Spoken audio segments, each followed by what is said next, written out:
Hello बच्चों, कैसे हैं आप लोग। आई होप आप लोग बहुत अच्छे होंगे और बहुत अच्छे से तैयारी कर रहे होंगे आप लोगों को बच्चों। तो आज बच्चों हम ऐसे क्वेश्चंस लाए हैं आपके लिए कि ये जो बच्चों लास्ट के 5 इयर्स में जो क्वेश्चन पूछे गए हैं ना, वो क्वेश्चंस मैं आपके साथ लाया हूं। और इन सभी क्वेश्चन को अच्छे से अगर आप प्रैक्टिस करते हैं ना बच्चों, तो आई होप आपको ये इसी में से क्वेश्चन टैली कर सकता है। आपको इस चैप्टर का रिफ्लेक्शन ऑफ लाइट का 5 साल में जितने क्वेश्चन पूछे गए हैं ना, उन सभी क्वेश्चंस का निचोड़ लेकर के आपके साथ आया हूं। तो चलिए स्टार्ट करते हैं। आज देखते हैं पहला क्वेश्चन। देखो आप यहां पे कह रहे हैं कि अवतल लेंस को कहते हैं। अवतल लेंस को क्या कहते हैं? अभिसारी लेंस कहते हैं, या अपसारी लेंस कहते हैं, या समतलकारी लेंस कहते हैं, या इनमें से कोई नहीं। तो देखो अवतल लेंस क्या होता है बच्चों, आपको पता है कि अवतल लेंस अवतल लेंस का जो होता है कुछ इस तरीके से डायग्राम से बनते हैं। तो यहाँ पे जो लाइट करता है ना बच्चों, वो ये होता है, इसको हम अवतल लेंस को अभिसारी लेंस कहते हैं, सॉरी अपसारी लेंस कहते हैं। क्या कहते हैं? अपसारी लेंस कहते हैं, क्योंकि सभी लाइट को एक जगह लेकर के आता है। तो ये होगा अपसारी, राइट। और ये कई बार क्वेश्चन पूछे जा चुके हैं। आप अगर सैंपल पेपर देखते हो या फिर आप लास्ट के 5 इयर्स के क्वेश्चन देखते हो, तो ये क्वेश्चन आपको टैली करेगा। 1-2 बार आपको हर एक सेट में मिल जाएगा, क्योंकि ये बहुत बार वैसे जनरल कंपटीशन का भी अगर प्रिपरेशन कर रहे हैं तो पर भी आपके लिए बहुत हेल्पफुल रहेगा ये क्वेश्चंस। ठीक है, चलिए सेकंड क्वेश्चन देखिए क्या कह रहा है आपको। निम्नलिखित में किससे बड़ा और वास्तविक प्रतिबिंब बनता है? तो देखो बड़ा और वास्तविक प्रतिबिंब की अगर मैं बात करूं, तो देखो आपको याद होगा समतल दर्पण दे रखा है ऑप्शन में, उत्तल दर्पण दे रखा है, अवतल लेंस दे रखा है और उत्तल लेंस दे रखा है। तो ध्यान दीजिए, आपको ये पता है ये क्या होगा? अवतल दर्पण होगा। अवतल दर्पण जो होता है बच्चों, आपको याद होगा दर्पण जो है 2 प्रकार के होते हैं ना। दर्पण क्या होता है बच्चों? दर्पण जो होता है वो 2 टाइप्स के होते हैं। एक होता है समतल दर्पण और एक होता है गोलीय दर्पण। थोड़ा सा मैं ब्रीफ बता देता हूं आपको। देखो दर्पण क्या होता है, दो टाइप्स के होते हैं। एक क्या होता है? समतल दर्पण होता है बच्चों, ठीक है। और दूसरा होता है गोलीय दर्पण, ठीक है। ये क्या होगा? गोलीय दर्पण। अच्छा, अब देखो गोलीय दर्पण भी 2 टाइप्स के होते हैं। गोलीय दर्पण भी 2 टाइप के होते हैं। एक होता है बच्चों अवतल और एक होता है उत्तल, ठीक है। तो ये जो उत्तल दर्पण है ना, ये उत्तल दर्पण है। और उत्तल दर्पण में क्या हो, सॉरी उत्तल बार बार कह रहा हूं बच्चों, अवतल दर्पण है, राइट।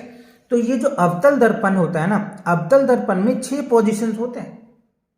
अगर आपने कंसेप्ट पढ़े होंगे तो आपको ध्यान होगा, अवतल दर्पण में 6 पोजीशन होता है, यानी ऑब्जेक्ट को हम 6 अलग अलग जगह पर रख करके उसकी इमेजेस हम बड़ा छोटा कर सकते हैं। तो इसीलिए हम इसमें कह सकते हैं कि जो अवतल दर्पण है इसका बड़ा और वास्तविक प्रतिबिंब बनता है। यानी अवतल दर्पण में बड़ा भी बनता है और वास्तविक भी बनता है, ठीक है। तो ये चीजें आपको ध्यान रखना। यानी अवतल दर्पण में वैरायटी ऑफ इमेजेस होती है, अलग अलग इमेज हो सकता है, छोटा भी होता है, बराबर भी होता है और बड़ा भी होता है बच्चों, इसीलिए अवतल दर्पण आ जाएगा। क्लियर? चलिए नेक्स्ट देखते हैं। थर्ड क्वेश्चन में देखिए कह रहा है प्रकाश के परावर्तन के कितने नियम होते हैं? तो देखो प्रकाश के परावर्तन का जो है ना 2 नियम होते हैं। कितने होते हैं? 2 होते हैं। पहला नियम क्या कहता है? आपतित किरण, परावर्तित किरण और अभिलंब तीनों एक ही तल में होते हैं। और दूसरा आपतन कोण बराबर क्या होता है? परावर्तन कोण होता है। ये 2 नियम्स होते हैं, आपको अच्छे से याद होगा। चलिए नेक्स्ट क्वेश्चन देख लेते हैं। क्वेश्चन नंबर 4 कह रहा है एक लेंस की क्षमता क्या होता है बच्चों? यानी अकोमोडेशन पावर होता है। तो उसकी फोकस दूरी क्या होगा? अच्छा, हमें P दे रखा है। देखो P कितना दिया हुआ है? -2 डायोप्टर होता है बच्चों। ये पावर का ऐसा यूनिट होता है डायोप्टर्स, राइट। डायोप्टर यानी उसको हम मेजर करते हैं। और हमसे क्या पूछ रहा है? फोकस पूछ रहा है कि फोकस क्या होगा। तो चलिए निकालते हैं। ये बहुत इंपॉर्टेंट क्वेश्चन है बच्चों, ये कई बार क्वेश्चन पूछे जा चुके हैं, है ना। यहाँ पे हो सकता है आपके डिजिट चेंज कर दे, लेकिन एक क्वेश्चन तो डेफिनेटली आपको मिल जाएगा, राइट। तो आप इसे अच्छे से समझिए और अच्छे से प्रैक्टिस भी कीजिएगा। ओके, सो अब देखिए यहाँ पे ये आगे। अब देखो फॉर्मूला आपको याद है, पावर इक्वल्स टू क्या होता है बच्चों? फॉर्मूला 1/f होता है। और f जो होता है हमेशा मीटर में होता है। तो आप यहाँ पे क्या लिख देंगे, मीटर लिख देंगे। ठीक, अच्छा अब देखो हमें डायोप्टर्स दिया हुआ है, राइट। डायोप्टर कितना है, -2 डायोप्टर इक्वल्स टू क्या हो गया, 1/f। अब यहां पे देखो क्रॉस मल्टीप्लाई कर दोगे, इससे इसको करोगे तो क्या हो जाएगा, f इक्वल्स टू 1/2 आ जाएगा। और यहां पर माइनस है तो यहां माइनस लगा दीजिए। अब देखो ये किस में है ये हमें नहीं पता, तो हमें तो पता है कि f जब भी हम फाइंड आउट करेंगे मीटर में निकालना पड़ेगा, तो यहां 100 से हम मल्टीप्लाई कर देंगे। अब देखो इससे डिवाइड करो तो ये कितना आ जाएगा, 50 आ गया। कितना आ गया, 50 आ गया। ओके, अब देखो इसको अगर हम सॉल्व करते हैं तो -50 आ रहा है। ठीक है, इसका मतलब ये है कि ये हमारा क्या निकल के आ गया, सेंटीमीटर में आ गया। ठीक है, ये क्या हो गया, हमने इसको सेंटीमीटर में कन्वर्ट कर दिया, लेकिन इसमें तो कहीं सेंटीमीटर में है ही नहीं, तो हमें क्या करना पड़ेगा, इसे मीटर में कन्वर्ट करना पड़ेगा। यानी आप चाहो तो यहां नहीं भी कन्वर्ट करोगे तो कोई दिक्कत नहीं, मैंने आपको करके दिखा दिया कि ऐसे होता है। अब ये रिजल्ट हमारा सेंटीमीटर में आ गया। अब जब हम इसको मीटर में कन्वर्ट करेंगे तो 100 से डिवाइड करेंगे, ये 0 से ये 0 कैंसिल हो जाएगा। अब 5 को 10 से डिवाइड करोगे तो क्या होगा, माइनस तो है ही तो लगेगा ही, 0.5 आ जाएगा। तो आपका रिजल्ट कितना आया, 0.5। तो देखो ऑप्शन में क्या है, डी है, तो ये डी आ गया। बच्चों ये मैंने इसलिए कन्वर्ट किया ना कि आपको इसमें तो दे रखा है मीटर में, हो सकता है कि अब आपको सेंटीमीटर में दे दिया जाए तो आप कंफ्यूज हो जाओगे। अगर सेंटीमीटर में कहता तो हमारा 50 सेंटीमीटर आ जाता, बट आंसर मीटर में दे रखा है तो हमने उसको मीटर में कन्वर्ट कर दिया, तो 0.5 निकल के आ गया। और यहाँ पे मीटर जरूर लगा दो। ठीक है, ये आपका आंसर बन गया। चलिए नेक्स्ट क्वेश्चन देखते हैं क्या है। अब देखो कह रहे किस लेंस के द्वारा सिर्फ काल्पनिक प्रतिबिंब बनता है। किस लेंस के द्वारा काल्पनिक प्रतिबिंब बनता है। अच्छा हमसे लेंस पूछा जा रहा है, तो लेंस भी दो टाइप्स के होते हैं बच्चों, एक अवतल लेंस होता है और एक क्या होता है, उत्तल लेंस होता है। तो देखो क्या होगा, अवतल लेंस हो जाएगा। ठीक है, अवतल लेंस में क्या होता है, हमेशा प्रतिबिंब काल्पनिक ही बनता है। ठीक है, चलिए नेक्स्ट क्वेश्चन देखते हैं क्या है। अगला क्वेश्चन देखो, कह रहे हैं लेंस की क्षमता P बराबर होता है। अभी बच्चों मैंने आपको फॉर्मूला बताया कि लेंस की जो क्षमता होता है ना, यानी पावर जो होता है ना, उसको हम लोग P से रिप्रेजेंट करते हैं, और इसका जो फॉर्मूला होता है ना, P इक्वल्स टू 1/f होता है, और f हमेशा मीटर में होता है, ये आपको ध्यान रखना है। ठीक है, तो पावर इक्वल्स टू क्या हो गया, 1/f। तो देखो 1/f है, यस डी है बच्चों, तो डी क्या होगा आपका करेक्ट आंसर होगा। समझ में आया। चलिए नेक्स्ट क्वेश्चन देख रहे हैं। में क्या कह रहे हैं बच्चों, अवतल दर्पण की फोकस दूरी उसकी वक्रता त्रिज्या की क्या होती है। तो देखो अवतल दर्पण आपको बताया था कि दर्पण दो टाइप्स के होते हैं, एक होता है समतल दर्पण और एक होता है गोलीय दर्पण। और गोलीय दर्पण में दो टाइप्स के होते हैं, अवतल दर्पण होता है और उत्तल दर्पण होता है। तो हमें पूछा जा रहा है उत्तल दर्पण की फोकस दूरी वक्रता त्रिज्या की क्या होती है। तो बच्चों वक्रता त्रिज्या की आधी होती है। क्या होती है, आधी। जैसे आप देखोगे F बराबर फॉर्मूला होता है R/2, है ना। F बराबर क्या होता है, R/2। तो R को बोलते हैं हम लोग रेडियस ऑफ कर्वेचर, यानी वक्रता त्रिज्या बोलते हैं, और F हमारा फोकस दूरी होता है, और इसका आधा होता है, तो इसलिए हमने आधी लिखते हैं। ठीक है, तो ये आधी आ जाएगी। फॉर्मूला याद रखना, F बराबर R/2 होता है। चलिए नेक्स्ट देखते हैं क्या कह रहे हैं। उत्तल दर्पण द्वारा बना प्रतिबिंब हमेशा क्या होता है। उत्तल दर्पण द्वारा प्रतिबिंब जो होता है ना बच्चों, हमेशा सीधा बनता है। क्या बनता है, सीधा बनता है। और अवतल दर्पण में क्या होता है, दोनों बनता है, काल्पनिक भी होता है, ये चीज भी वर्चुअल और इरेक्ट होता है ना, तो ये हर जगह वर्चुअल और इरेक्ट होता है। ठीक है, अच्छा अब देखिए क्वेश्चन नंबर 9 में साइड मिरर के रूप में प्रयुक्त होता है। साइड मिरर के रूप में, ये बहुत इंपॉर्टेंट क्वेश्चन है बच्चों, ये कई बार आपको पूछे जा चुके हैं। तो साइड मिरर के रूप में प्रयुक्त होता है अवतल दर्पण। ठीक है, अवतल दर्पण मैंने आपको बताया था कि इसमें वैरायटी ऑफ इमेजेस होते हैं, है ना। छोटा भी इमेज बनता है, बराबर भी बनता है और बड़ा भी बनता है। तो जिसका नीड होता है ना, उस हिसाब से यहाँ पे इमेजेस हम बना सकते हैं, राइट, साइड मिरर के रूप में। चलिए अब आता है बच्चों लेंस का सूत्र क्या होता है।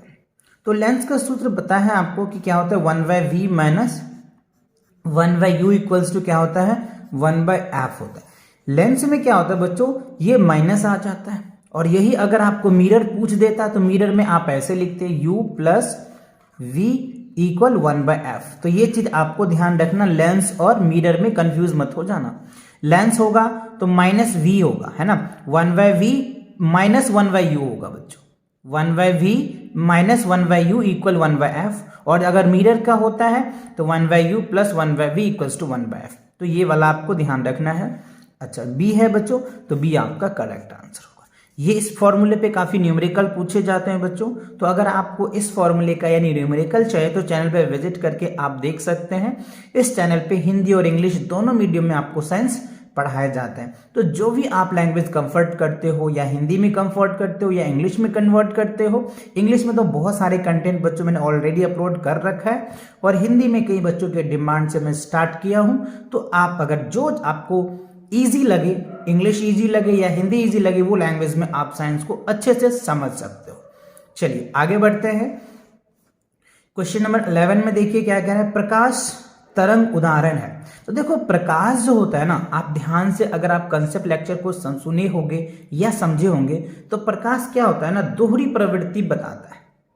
प्रकाश क्या होता है, दो नेचर्स होता है प्रकाश का, यानी दो डुअल नेचर्स भी हम कहते हैं।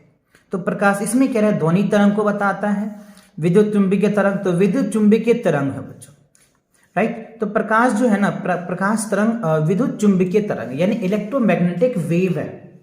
प्रकाश को ट्रैवल करने के लिए कोई मीडियम की आवश्यकता नहीं होती है। ये अकॉर्डिंग टू क्या कहते हैं बच्चों, वेव थियोरीज कहता है। वेव थियोरीज ये कहता है। उसके बाद एक पार्टिकल थियोरीज भी लाइट होता है, जो लाइट हमेशा सीधी रेखा में चलती है, ये भी है। इसलिए दोनों थ्योरी को मिला करके बोला जाता है light has a dual nature. Light के पास दो नेचर है, दोहरी नेचर है, राइट। ये चीज भी आप ध्यान रखना, हो सकता है कि ऐसे भी क्वेश्चन बन सकता है। चलिए नेक्स्ट क्वेश्चन देखिए क्या कह रहा है। क्वेश्चन नंबर 12 में, गोलीय दर्पण में फोकांस्तर कह रहे फोकांस्तर एक वक्ता त्रिज्या के बीच संबंध बताइए। अच्छा, फोकस और वक्ता त्रिज्या के बीच रिलेशन। तो अभी मैंने आपको बताया था कि F बराबर क्या होता है, R/2 होता है। F बराबर क्या होता है, R/2। देखो ये क्वेश्चन कैसे घुमा घुमा के पूछ रहा है, तो इनको अच्छे से ध्यान रखना आप। F बराबर R/2, तो इसका बीच का रिलेशन आपको बताना है। तो F बराबर R/2 देखो है, F बराबर R/2, F बराबर R/2, ये रहा बच्चों ये रिलेशन है, F बराबर R/2। तो आप ये रिलेशन कह सकते हैं, राइट। तो ये चीजें आपको ध्यान रखनी है। ये फॉर्मूले काफी इंपॉर्टेंट है, इस पे तो डेफिनेटली बच्चों क्वेश्चन आपसे पूछेगा ही पूछेगा। तो ये आप ध्यान से अच्छे से रिमेंबर कर ले, जिससे कि आपको अच्छे से प्रैक्टिस हो जाए और आप अच्छे से क्वेश्चन को कर पाओ, राइट। ये काफी इंपॉर्टेंट है, यानी आप इसको VVI कर सकते हो। अभी देखो बच्चों, इतने ही क्वेश्चन में 12 क्वेश्चन में ही आपको 3 बार ये पूछ चुके हैं, है ना। तो आप सोच सकते हो कितनी इंपॉर्टेंट है आपके लिए। चलिए आगे बढ़ते हैं और अगला क्वेश्चन को देख लेते हैं। अब देखो क्वेश्चन नंबर 13 में क्या कह रहा है, और ये बच्चों वो क्वेश्चंस हैं जो लास्ट के 5 साल में पूछे गए हैं और मल्टीपल टाइम पूछे गए हैं। और ये मैं चैप्टर वाइज आपके लिए बना रहा हूं कि आप चैप्टर वाइज क्वेश्चन को देख करके प्रैक्टिस कर सकते हैं, और इस सब क्वेश्चन को प्रैक्टिस करके आप एग्जाम में अच्छे स्कोर ला सकते हैं, ठीक है। और आपको एक आइडिया भी मिल जाएगा किस तरह के क्वेश्चन एग्जाम में पूछे जाते हैं, क्योंकि नए जो बच्चे फर्स्ट टाइम एग्जाम देते हैं उन्हें पता नहीं चलता है कि किस तरह के क्वेश्चन पूछे जाएंगे। तो या तो आप सैंपल पेपर प्रैक्टिस करो, या फिर कुछ इस तरह के क्वेश्चन करोगे तो लास्ट के जो 10 ईयर्स होते हैं या 5 ईयर्स के क्वेश्चन भी आपको प्रैक्टिस हो जाएगा और आपको आइडिया भी मिल जाता है, राइट। चलो अब देखते हैं क्वेश्चन नंबर 13, समतल दर्पण द्वारा बना प्रतिबिंब होता है। तो देखो जो समतल दर्पण होता है ना, समतल दर्पण में हमेशा ऑलवेज काल्पनिक प्रतिबिंब बनते हैं। काल्पनिक इन द सेंस आभासी भी बोलते हैं बच्चों इसको, तो ये याद रखना, है ना। आभासी प्रतिबिंब बनता है, हमेशा ऑलवेज बनता है, ठीक है। अच्छा अब देखो जो सबसे इंपॉर्टेंट क्वेश्चन ये भी कह सकते हैं, दाढ़ी बनाने में कौन सा दर्पण का उपयोग किया जाता है। तो दाढ़ी बनाने में कौन सा दर्पण का उपयोग किया जाता है बच्चों, उत्तल दर्पण का किया जाता है, ठीक है। अच्छा नेक्स्ट देखिए क्या कह रहे हैं, दंत विशेष सज किस दर्पण का उपयोग किया जाता है, अवतल दर्पण का ही किया जाता है। क्यों किया जाता है, देखो रीजंस ये है क्योंकि अवतल दर्पण के पास क्या होता है, वैरायटी ऑफ इमेजेस होता है, और हम इस दर्पण का यूज करके क्या करते हैं, इमेज ही तो बनाते हैं, है ना। इसका जो हम यूज करते हैं वो इमेज ही तो बनाने के लिए हम यूज करते हैं, ठीक है। तो क्या होता है, अवतल दर्पण में हमने वैरायटी ऑफ इमेजेस देखते हैं। जैसे इमेज छोटा बनाना हो तो अवतल दर्पण का यूज कर लो, अगर इमेज बड़ा बनाना है, ऑब्जेक्ट से बड़ा बनाना है तो अवतल दर्पण का यूज कर लो, और इमेज ऑब्जेक्ट के बराबर बनना है तो पर भी अवतल दर्पण का यूज कर लो। इसीलिए अवतल दर्पण क्या होता है, इसका यूजेस बहुत जगह होता है, राइट। चलो नेक्स्ट, अब क्या है क्वेश्चन नंबर 16 में देखो, यदि किसी बिंब का आवर्धन ऋणात्मक हो तो उस प्रतिबिंब की प्रकृति क्या होगा। यानी हमसे ये पूछ रहा है, मैग्निफिकेशन होता है बच्चों, इंग्लिश में बोलते हैं मैग्निफिकेशन और हिंदी में आवर्धन। अगर आवर्धन नेगेटिव होता है तो क्या होगा, ठीक है। चलो एक क्वेश्चन और भी मैं बता देता हूं, और अगर आवर्धन पॉजिटिव होगा तब क्या होगा, ठीक है। तो देखो बच्चों, अगर आवर्धन नेगेटिव होता है ना तो इसका जो इमेज होता है ना वो क्या होता है, रियल होता है। क्या होता है, रियल। और यानी आप इनको रियल और इन्वर्टेड बोल सकते, इनवर्टेड, यानी आप इनको कह सकते हैं वास्तविक और उल्टा होता है। ये आ जाएगा आंसर, ठीक है। अगर मैग्निफिकेशन यानी आवर्धन ऋणात्मक होता है ना, अगर आवर्धन ऋणात्मक होगा ना तो आपका जो रियल और इन्वर्टेड इमेज बनेगा, यानी वास्तविक और उल्टा इमेज बनेगा। और अगर m पॉजिटिव होता है यानी आवर्धन आपका धनात्मक होता है तो ये क्या होगा बच्चों, आभासीय बनेगा। आभासीय और क्या बनता है, सीधा। आभासीय होता है तो सीधा होता है, ये आपको पता है। तो ये आप दोनों क्वेश्चन याद कर सकते हैं। इस पे भी क्वेश्चन आपको डेफिनेटली पूछे जाते हैं, मैग्निफिकेशन के बेस पे भी, ठीक है। चलिए अब क्वेश्चन नंबर नेक्स्ट देखते हैं। याद हो गया, ये दोनों अच्छे से आप याद कर लेना, राइट। चलो क्वेश्चन नंबर 17 देख लेते हैं। निम्नलिखित में से कौन उत्तल दर्पण की फोकस दूरी है। निम्नलिखित में से कौन सा उत्तल दर्पण की फोकस दूरी है। तो देखो बच्चों, उत्तल दर्पण तो आपको पता है ना, गोलीय दर्पण दो टाइप्स के होते हैं, एक अवतल होता है। तो जो अवतल दर्पण होता है ना उसका फोकस हमेशा नेगेटिव होता है, और उत्तल दर्पण जो होता है उसका जो फोकस होता है वो पॉजिटिव होता है। तो ये तो पता चल गया कि ये और ये नहीं है आंसर्स, क्योंकि हमें क्या पूछ रहा है, उत्तल दर्पण पूछ रहा है। तो उत्तल दर्पण का जो फोकस होता है वो क्या होता है, धनात्मक होता है, बट ये दोनों तो ऋणात्मक है। तो चलिए, और वक्रता त्रिज्या हमें दिया है, तो वक्रता त्रिज्या r कितना दे रखा है हमें, 32 सेंटीमीटर्स, ठीक है। और f बराबर क्या हो जाएगा, r/2। देखो बच्चों कितनी इंपॉर्टेंट है, मैंने बोला था ना ये चौथा टाइम रिपीट हो गया 17 क्वेश्चन में। तो ये बहुत इंपॉर्टेंट फॉर्मूला है आपके लिए, ये क्वेश्चन बार बार पूछे जाते हैं, तो आप इसे अच्छे से प्रैक्टिस करें। चलो 32 अपन में क्या लिख देंगे 2, तो कितना आ जाएगा 16 दूनी 32, 16 सेंटीमीटर आ गया। और ये क्या आया, धनात्मक आया, धनात्मक आया। तो इसका मतलब ये है कि उत्तल दर्पण है, तो उत्तल दर्पण का धनात्मक होता है, तो ये आ जाएगा आपका आंसर, ठीक है। The C is the right answer, right. तो आई होप ये जितने भी क्वेश्चंस थे बच्चों, लास्ट के 5 इयर्स में जो क्वेश्चन आपके बोर्ड एग्जाम में पूछे गए हैं उन क्वेश्चन को लिया गया था, राइट। तो आई होप ये सभी क्वेश्चन आपको क्लियर समझ में आ गया होगा। मिलेंगे नेक्स्ट वीडियो के साथ बहुत जल्दी, और चैनल पे नए हो तो चैनल को सब्सक्राइब करो, अपने दोस्तों के साथ शेयर करो। Take care and bye bye.